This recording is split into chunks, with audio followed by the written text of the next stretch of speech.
Përse Allahu i lejon keqbërësit të triumfojnë pjesërisht gjithë një luftrat.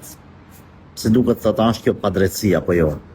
Allahu i lartësuar për njerëzit në përgjithësi e kalon sebepet materiale, sebepet fizike për të fitu një grup ndaj një grupi tjetër. Të besimtarët e ka shtu edhe një sebep tjetër, sebepet fetare. Allahu i lartësuar ka kërku nga besimtarët për të triumfu që të jenë të devotshëm, të jenë rrugë të Zotit.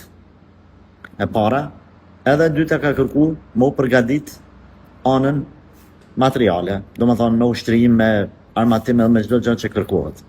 Nëse janë dy grupe jo besimtar, të luftu njëri me tjetrin, fiton më i forti, fiton më i mençuri.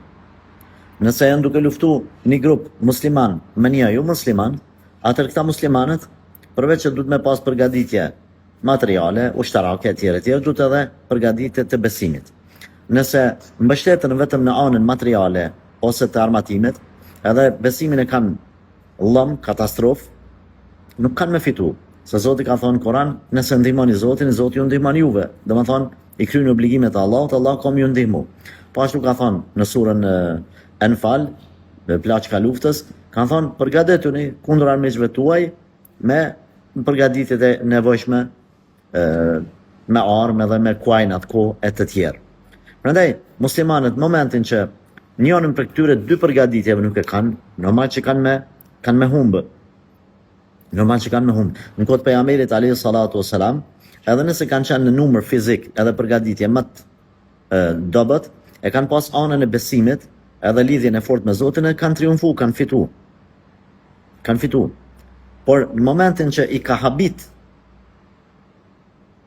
fuqia tyre fizike ose kanë varpu mas anës materiale, kanë dështu.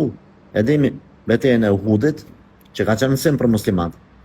Po ashtu në disa apo në një prej betejave të pejgamberit alayhi salam, muslimanët janë habit me numrin e madh të vet.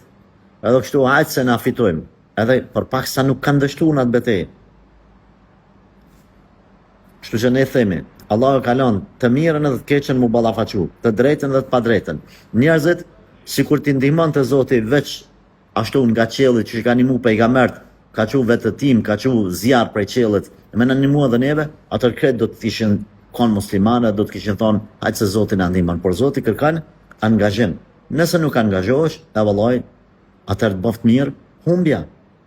Kjo është komenti i pyetjes tënde apo përgjigjja e pyetjes.